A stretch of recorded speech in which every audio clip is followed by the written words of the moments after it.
What's going on, everybody? Welcome back to another episode of Figuring It Out. Today, we have an awesome health expert on the show, Max Lugavere, back on. Max, what's going on, bro? Thanks so much for joining us today.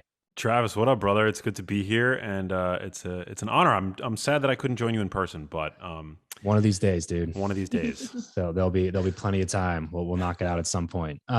So man, when your book was coming out, obviously I had you on for, I think it was The Genius Life, your first book. I don't think it was the second book. I could be wrong on that, but a couple of years ago, and we had a great conversation. I was stoked to see that you're coming out with another book so we could have an excuse to have another conversation. And so on Figuring Out, we've talked a lot about like philosophy, religion, and just kind of like how to live a good life. We talk personal finance and things, but we haven't had that many health experts on the show.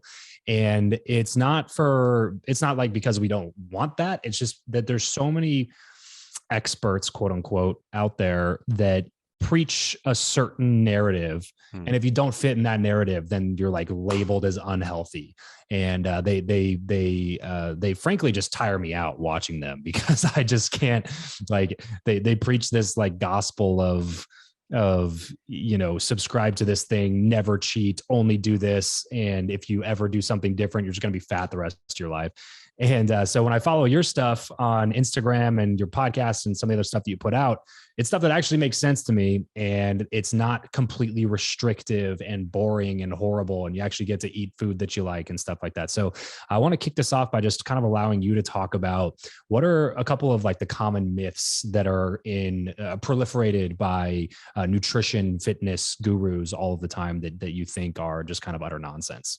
Yeah, that's a great place to start. And I guess just piggybacking off what you alluded to, I think one of the biggest myths is that there exists a one-size-fits-all diet. There simply doesn't. There doesn't exist a one-size-fits-all diet. There doesn't exist a one-size-fits-all supplement regimen.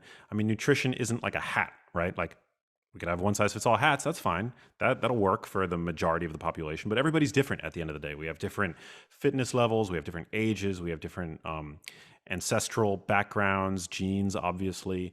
And so for me, I think it's really important to empower people with the knowledge so that they can then begin to iterate in their own lives, to embrace trial and error, which is so important when it comes to figuring out what works for you. It's been a couple of years of trial and error for me to figure out what works for me, and I think that I'm on the right path. But ultimately, what works for me might not necessarily work for you. I might handle, for example, raw vegetables really well, and I might enjoy them at times. Whereas for you, they might wreck your stomach. I love alliums like garlic and leeks and shallots and things like that. But I have a friend who, if he's even in the same room as an allium, he basically can't leave his house for 24 hours. So, yeah. So people are different. That goes without saying, but I think one of the problems that we see in the online wellness community is that there's this idea that a one-size-fits-all diet is the way forward, and I don't think that's the case. Sometimes you'll see a lot of wellness gurus embrace a diet that's worked for them, and they become evangelists for their diet.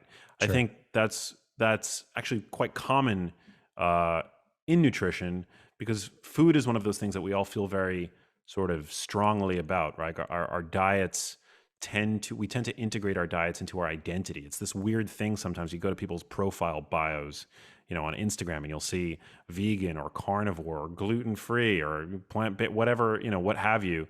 And it's just very odd. Like, why should the way that you eat be ingrained in your identity to such a strong degree, right? Like, you're planting a flag essentially in your dietary pattern. And what works for you today might not work for you tomorrow or a year from now or a decade from now. So that's, I think, I don't know, a good place to start. But all that is to say that I hope that I've never really perpetuated that notion of a one-size-fits-all diet. Let's talk about, since you brought it up, let's talk a little bit about the vegan perspective, maybe pros and cons of being on purely vegetable only diet. Just like going for it, huh? Yeah, let's do it, man. I know you got some strong feelings about this. So. Controversy off the bat. Here's the deal. I think that the best reason to embrace a vegan plant-based diet is that you don't like meat. I think that's a very sound rationale to embrace a plant exclusive diet, right?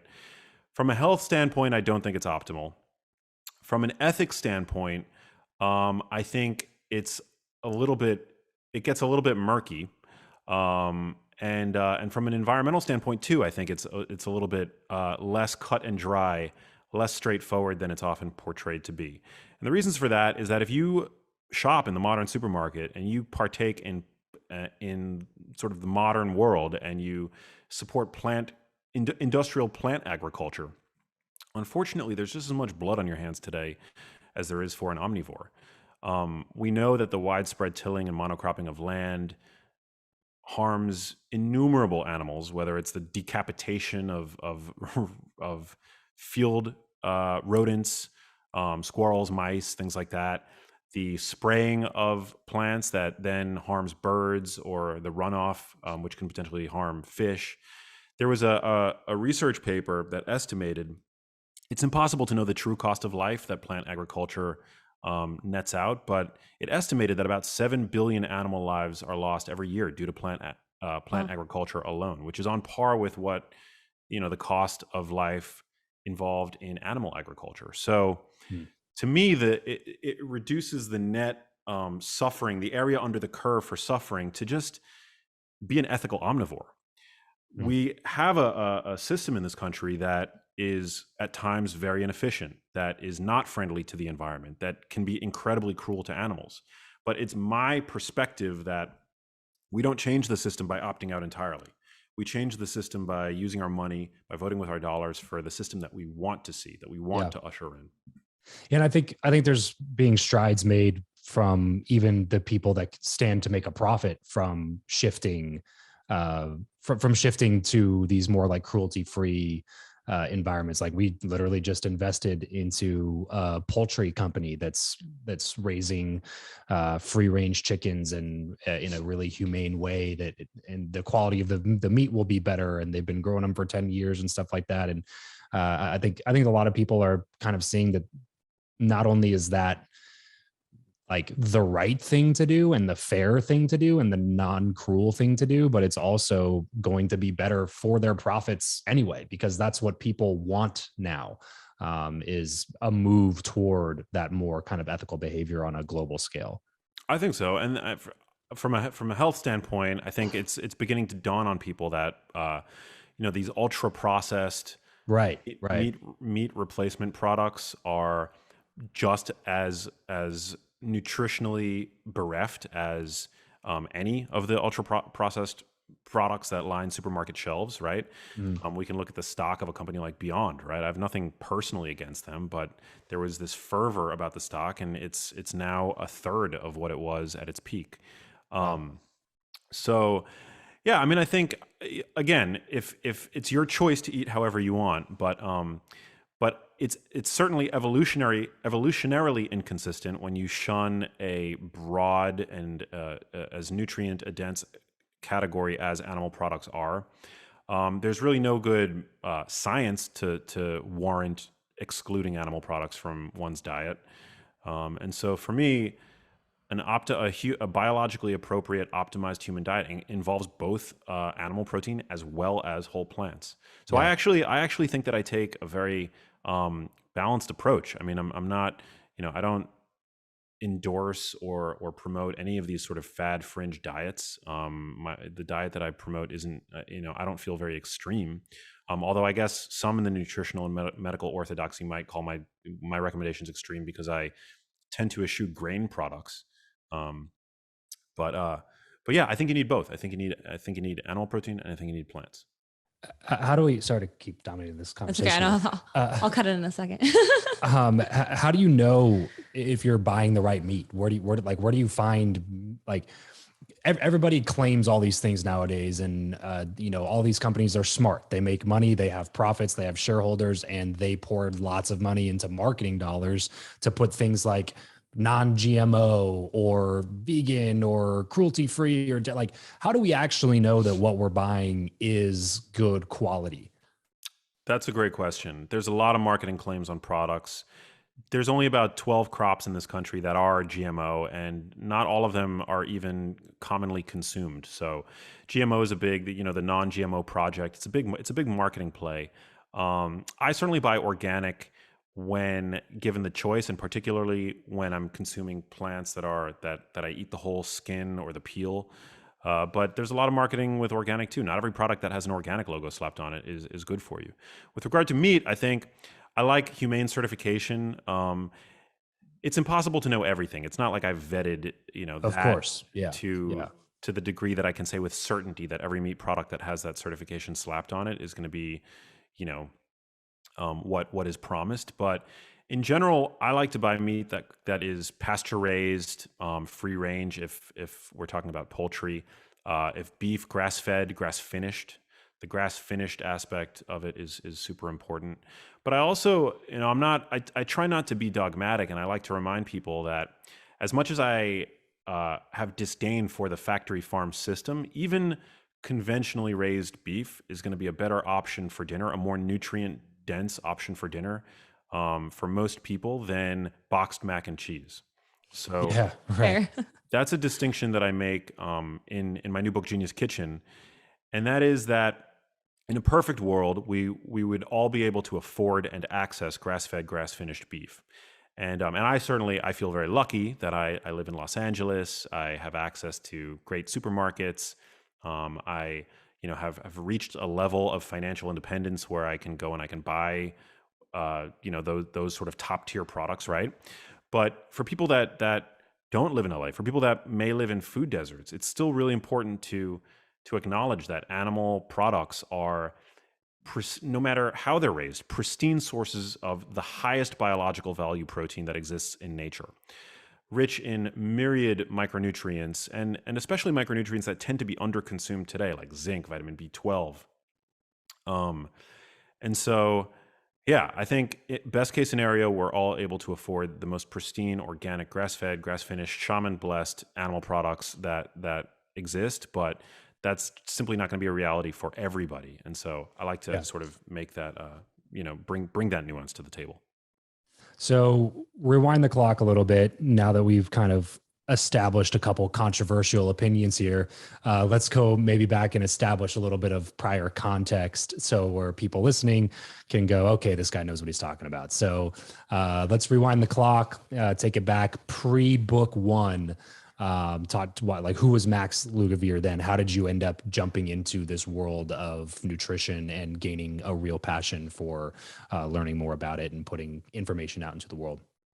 Yeah, so I mean, I've always been a big nutrition nerd for as long as I can remember. When I was in mid high school, I became interested in fitness via bodybuilding. I became fascinated by it. Not that I ever wanted to be a bodybuilder or compete, but I thought it was just fascinating the degree to which people were able to transform their physiques into such impressive ways. I mean, I hadn't heard the term biohacker back then. I don't think the term existed, but bodybuilders really are the ultimate biohackers. And so the fact that it's this sort of physical sport combined with aesthetics combined with science to me was something that was just like really fascinating, right?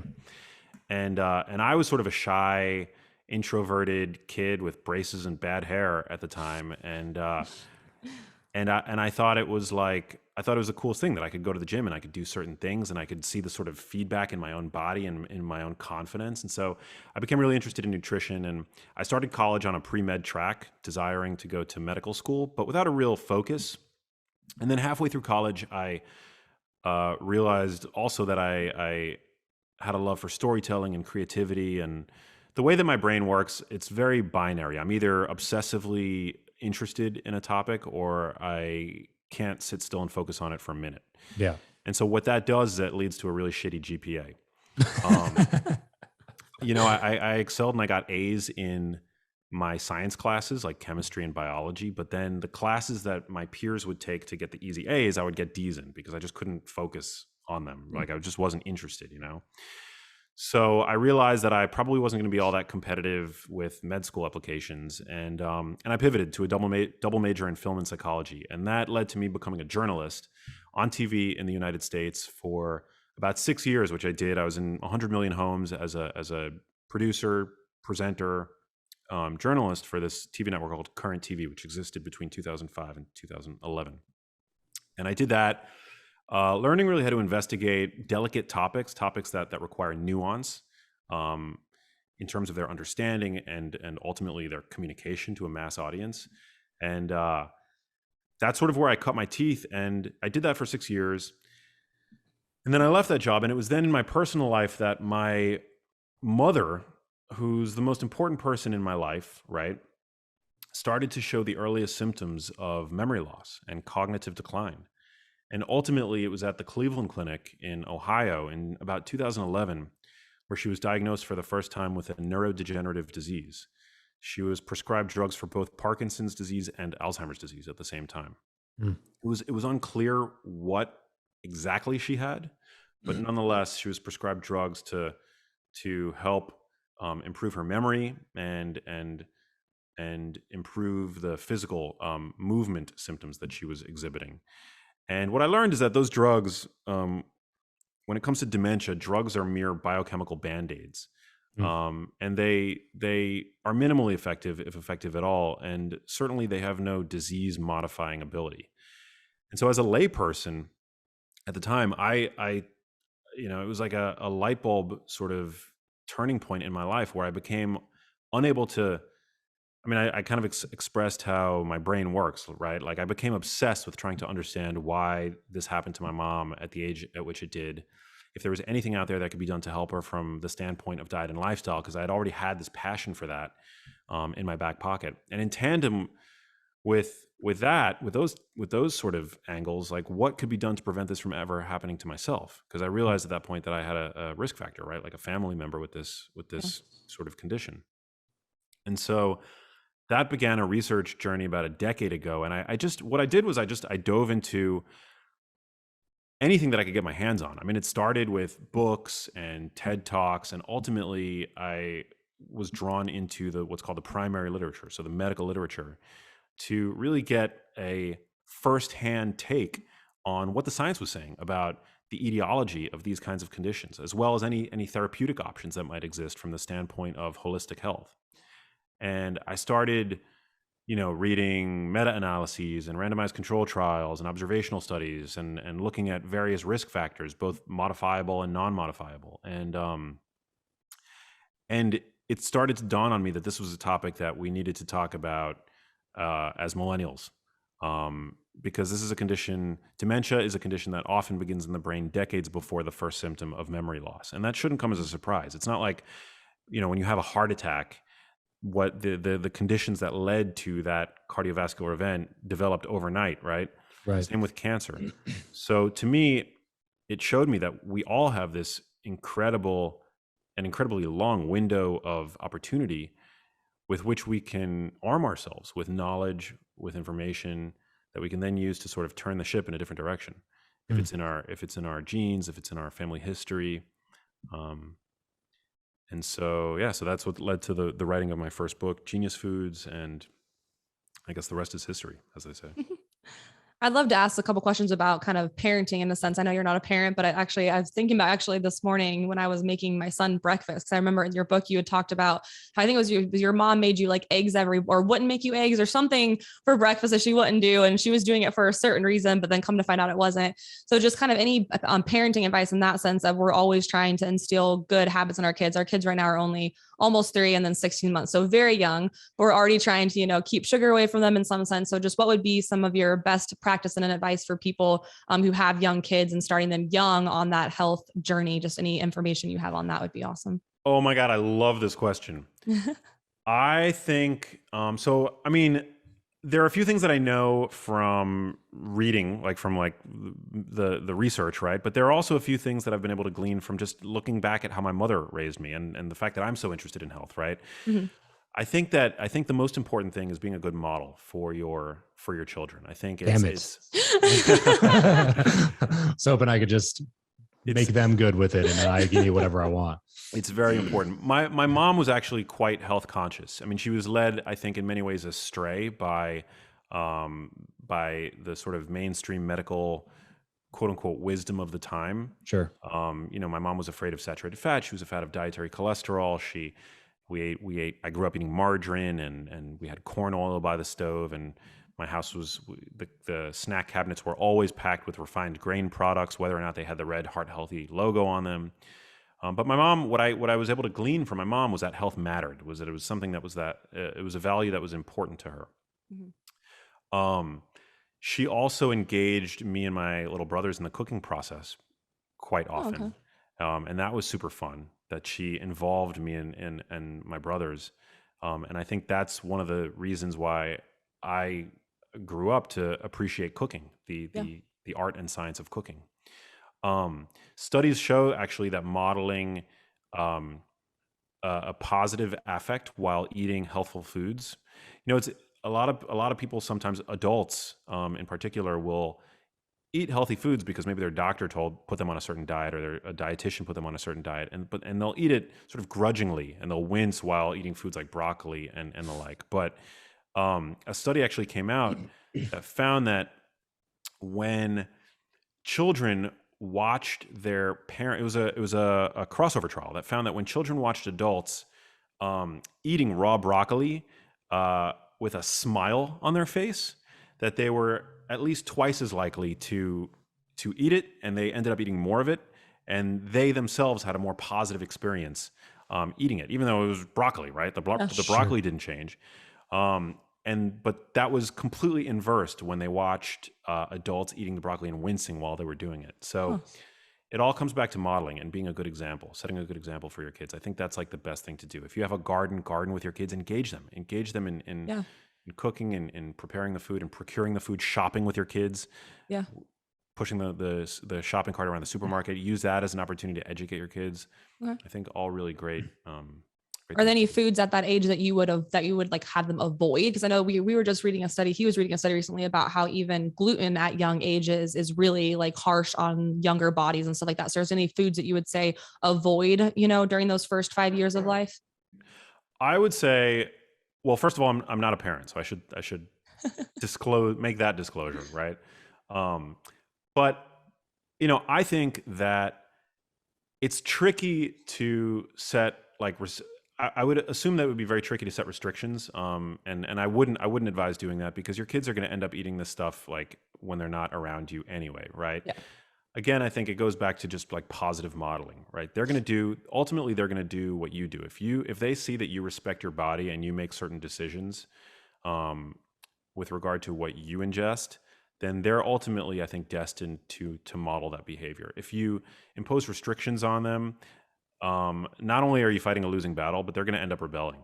Yeah. So, I don't have kids, but when I do have kids, I don't really, I mean, junk food is not something that I like to keep in my house, but, yeah. Also, it's not going to be like a restricted thing that they can never touch or smell exactly. or taste. Yeah. Exactly. And also, thankfully now we live in a time, things have changed a lot over the past decade, right? Where you do have quote unquote junk foods, but maybe they're better. They're like better for you junk foods as compared to kind of the stuff that we grew up with, right? Yeah. Sure. Yeah. I'm curious about the new book now. Why now? And like, what are the main things that you want people to take away from it? And then after that, I want to really kind of pick your brain on where people can find the resources that you keep referencing. But I wanted to say that so I don't forget to ask it. But first, let's talk about Genius Kitchen. Is there a specific place you want people to buy it? Or just like kind of in bookstores or wherever you buy your books? And then what are the top, 2 or 3 things that you want people to take away from that book? Yeah. I mean, ideally you pick up Genius Kitchen in an indie local bookstore. Like that's always the best, but sometimes local bookstores, indie bookstores won't carry Genius Kitchen for whatever reason. So, I put together a website. It's geniuskitchenbook.com. So if you go there, you'll see links to all the different stores, whether it's Amazon or Barnes & Noble, what have you. But all major retailers should carry Genius Kitchen.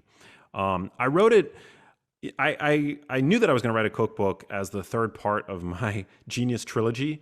And this was before the COVID-19 pandemic, but now, I mean, people have gotten used to, I think, cooking at home a little bit more.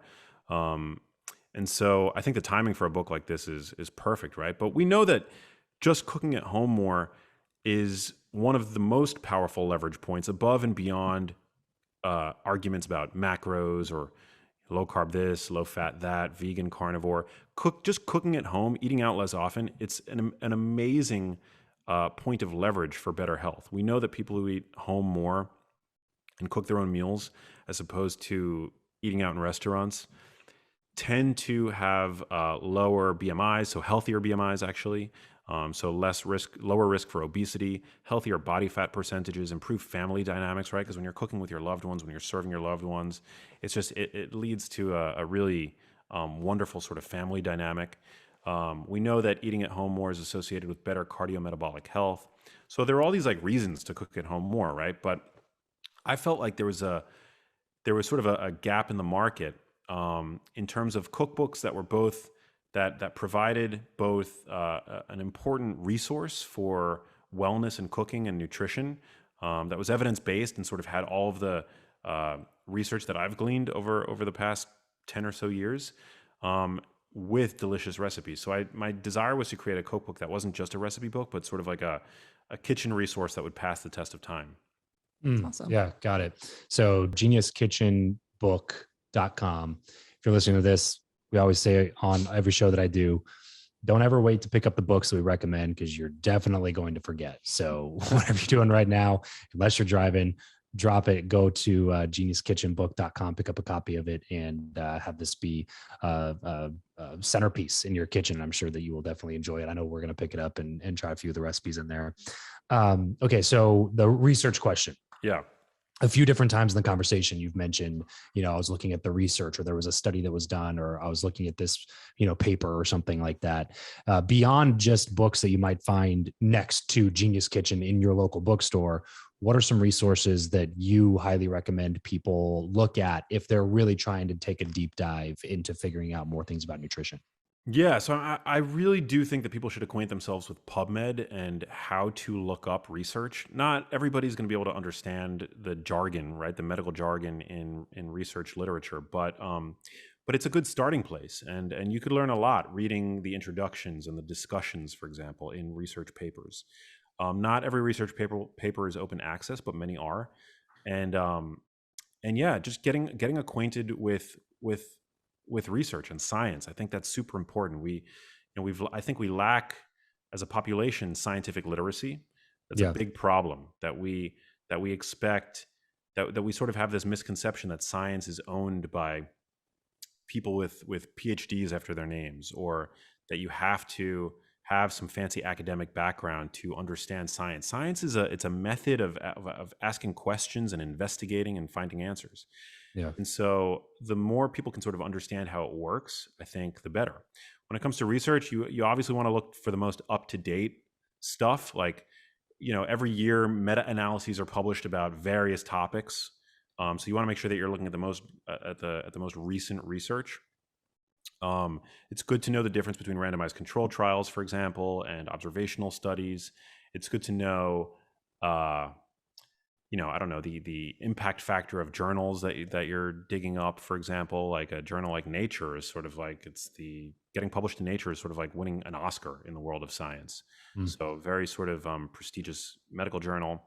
It's good to know that small population sizes usually don't yield the most reliable results unless the effect size is very large. And that's how you're able to achieve statistical significance. So these are all kind of things that like you can pick up. You don't have to. I mean, you're not going to be a PhD. You're not going to become an expert in a given topic necessarily by doing this. But I think scientific literacy is something that we can all improve on. I'm continually improving, right? I'm always getting better at reading scientific papers. It can take a whole day to read comprehensively a scientific paper. So there's that. There's PubMed. The other type of resource that I would recommend would be websites like Science Daily or Medical Express. These are websites, they tend to cross-post the same content. They're the press releases put out by universities. So when a scientific paper is published, usually researchers and universities that are funding the research want to get press about it, right? So they put out these press releases, and it's those press releases that journalists will then use to write about the research.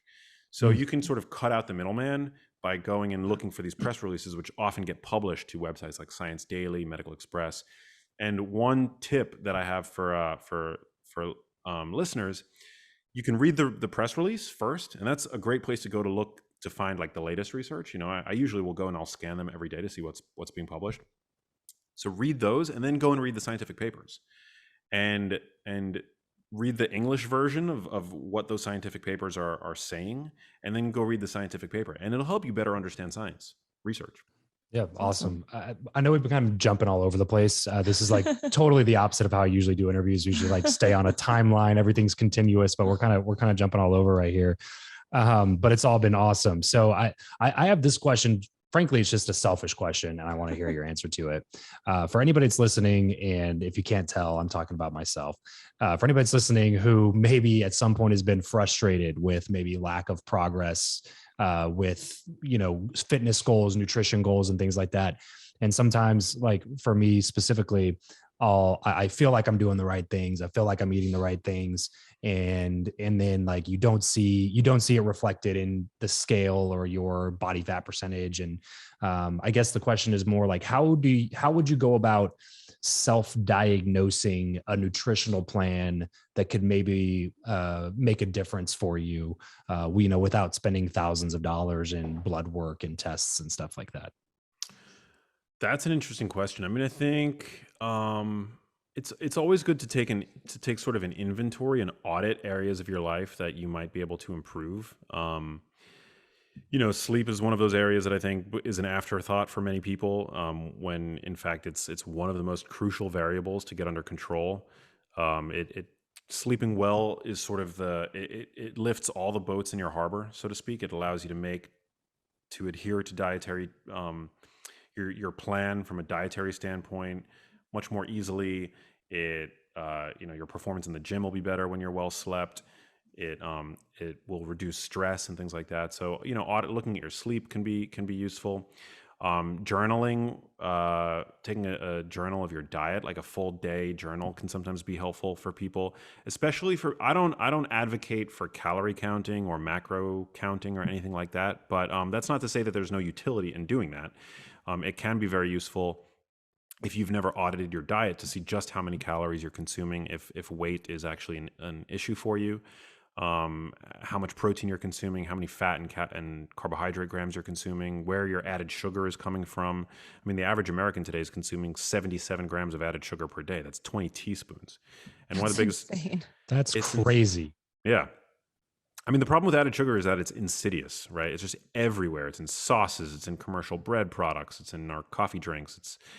Sugar-sweetened beverages are a massive problem. So I think like looking to all the different areas of your life and doing a bit of an audit, and also to express gratitude for wins in your life that may be not necessarily reflected in the scale, right? Non-scale wins, they're called. And I think that we don't sometimes give ourselves enough credit for those. Like maybe you're improving your relationship with food. Maybe you are getting more consistent with your workouts. Maybe you are sleeping better. Maybe your stress is going down. Like these are all things that are crucially important, right?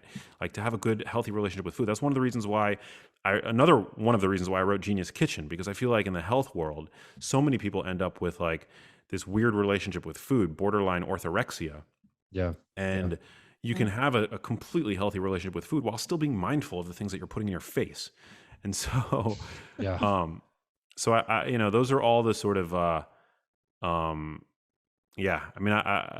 that helps. Very much so. Yeah. Those are definitely a couple of things that helped me. And then I also have a naturopathic doctor friend who does these like 5 panels. And so I did, paid a bunch of money to get him to examine all the blood work and stuff like that. And basically Travis is allergic to everything. I didn't like the results. Yeah. It wasn't a great news. Like it was not a great report card. But I did find out some things, and I feel like it has helped me feel better, feel more energetic, and allow me to lose weight a little bit easier, as well as gain muscle a little bit better. Like even just like where like my whey was off the charts for whey protein. And so like that was the protein I was having every day, like twice a day. And turns out I was like extremely sensitive to it. And so just by cutting out that one thing and having vegan protein has just been really a helpful practice by itself. And then that obviously, whey moved into all the other dairy products and was like, all right, I should probably cut back on cheese. I should probably not drink milk as often. Like, so it was helpful to see a bunch of those types of things too. And it was helpful to gain an understanding that just because a food is like might be in common knowledge good, right? Like does not mean that it's going to be good for you, which was a very interesting discovery. Yeah, I'm not. I don't know how sold I am on those food sensitivity tests. Just to be totally honest, I think that sometimes what they can show is that you've got a bit of leaky gut.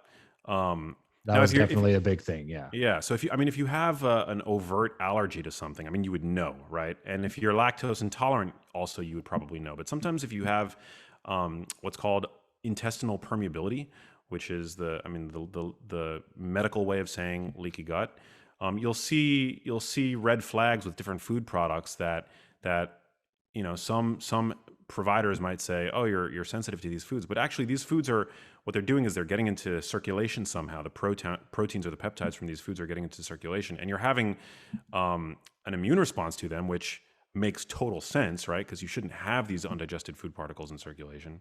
That once you heal up the gut and you start to rebuild your gut mucosa, for example, you'll see those sensitivities go away. So, with vegan protein, I would be, especially if I was consuming that every single day, I would be concerned about exposure to heavy metals, which sometimes those products can harbor. So if you are buying a vegan protein, I would look, and I have no affiliation with any vegan protein manufacturer, but I'm sure there are some out there that make their certificate of analysis available, where they at least show the levels of heavy metals, because some of these products on the market can be quite contaminated. So your recommendation would be like first fix the leaky gut issue, and then maybe see if some of those things are still testing on that. Yeah, because they probably will go away if you can fix the leaky gut. Yeah, and maybe the play is for now getting rid of the gluten. Gluten is a big instigator for people. Getting rid of foods that are driving a certain symptomology. Yeah. But you may once you heal your gut be able to bring those foods back in at some point. So and how would you recommend going about doing that? Is that something that is like a typical regimen that you can get on, supplements you can take, or a type of diet that you should have, or like when you say like repair a leaky gut, what does that mean? How can you do it? Yeah, I mean, this is sort of where I'm not a clinician, so in terms of the diagnosis and the treatment plan, I can't really give specific answers, but okay. But yeah, I mean, I would try to rule out SIBO. I would try to look at leaky gut, which I know there are certain tests that they can do. But one of the issues is sometimes the standard American diet leads to a very thin, what's called the mucosa, which is this layer of mucus that separates the inner lining of the large intestine, the lumen, the contents of the lumen, from circulation. And the thinner that gets, the more permeable the colonic epithelial cells, which are normally held together by what are called tight junctions, they can become sort of loose and open.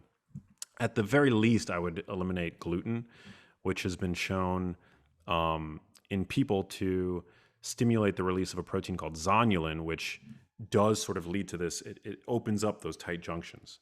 So I would attempt to cut that out. But again, I'm not a medical doctor, and everybody's going to be different. So, but that is sort of my thinking. I think that those like food sensitivity tests, I'm just not really too confident in the science underpinning the recommendations that are often made.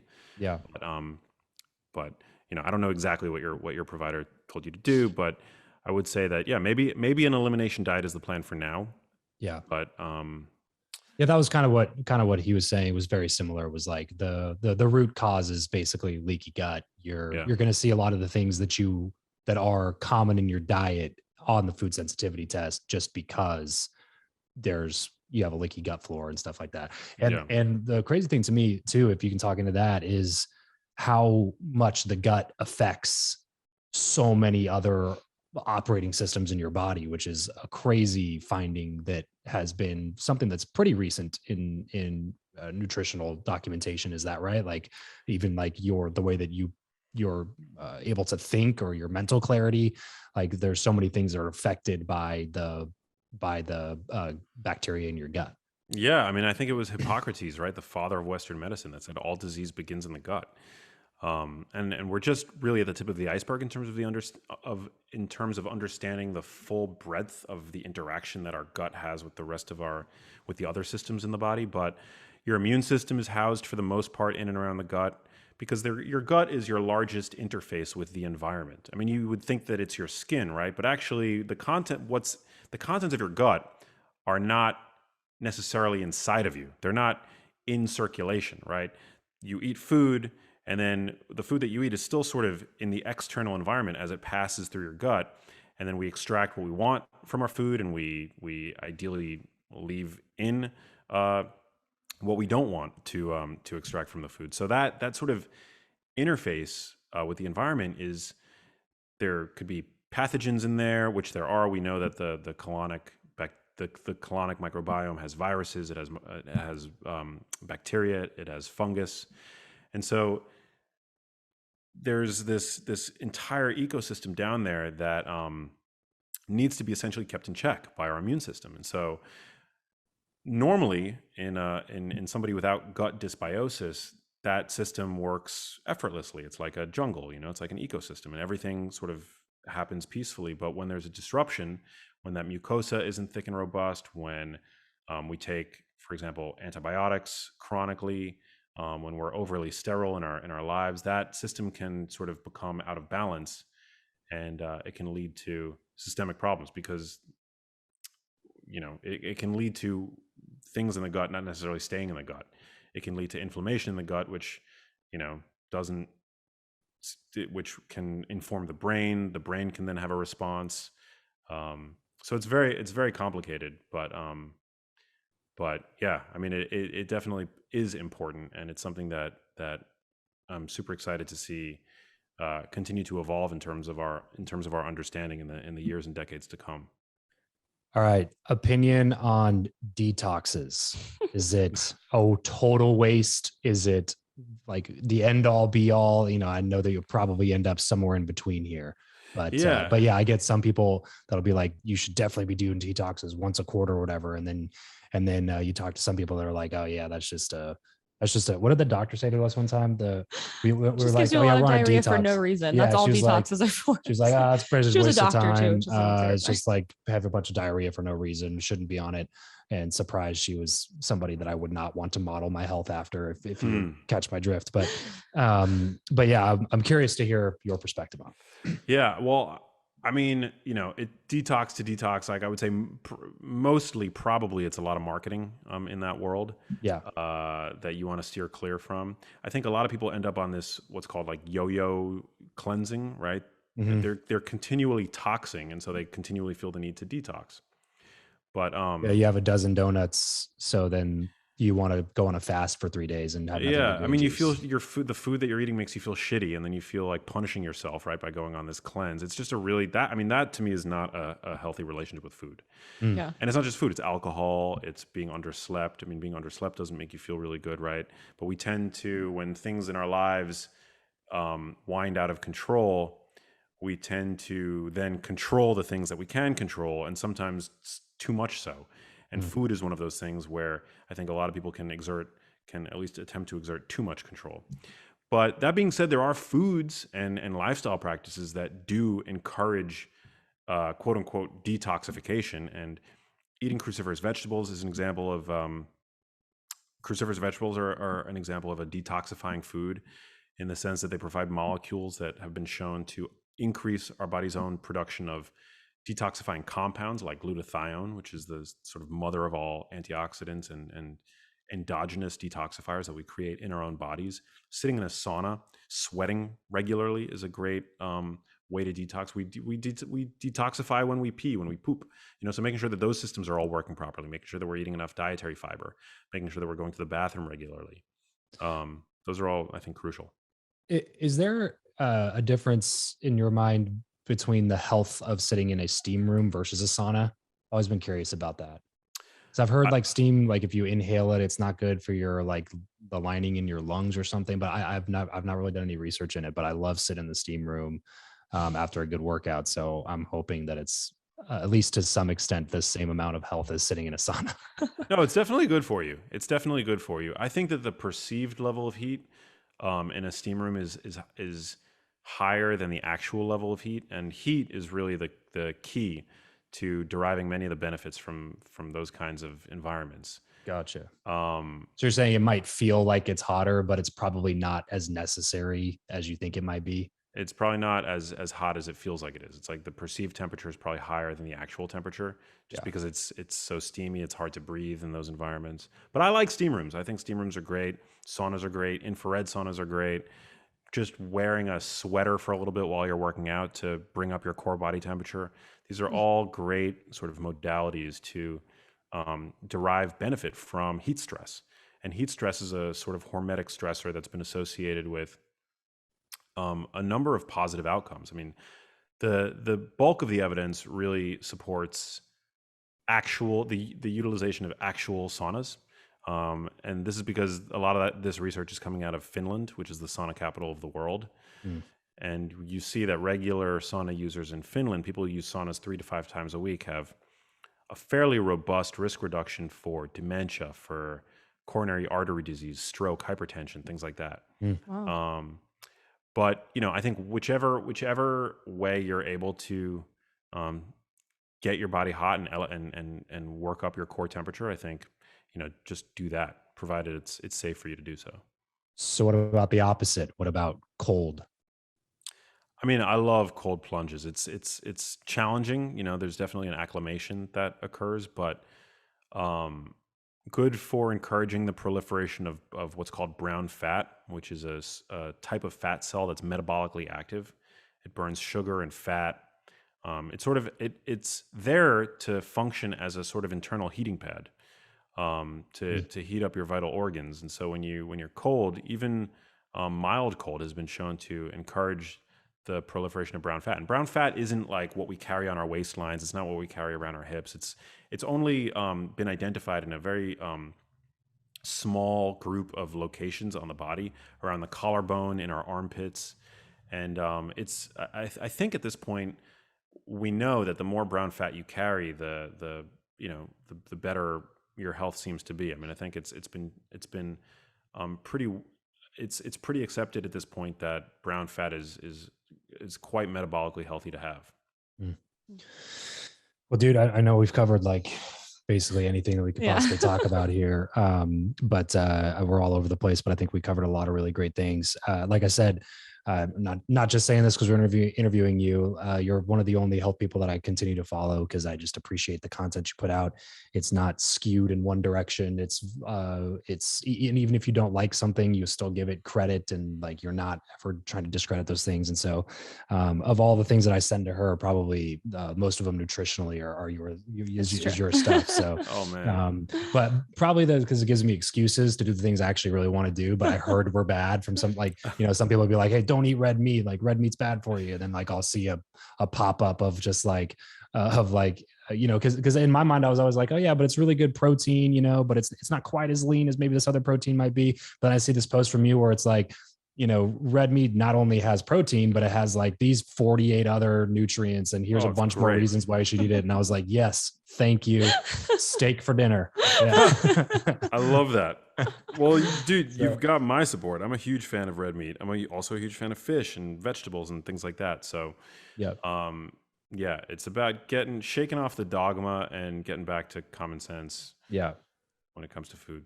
Love it, dude. Do you got anything else? No, that's it on me. Well, if you're listening right now, geniuskitchenbook.com, head over there, and then you can follow Max at Max Lugavere over on any of the socials that you follow. Like I said, Instagram, I get a lot of stuff from him on Instagram. He posts some really great, just like practical stuff as well that breaks down nutrition in certain foods and things like that. So I'd highly recommend giving him a follow over there if you have any interest in keeping health top of mind, which you should, if you haven't already. So, bro, thanks so much for coming on the show. Can't wait to one day do this in person. Yeah, likewise. Thank you guys so much. Great meeting you. Likewise.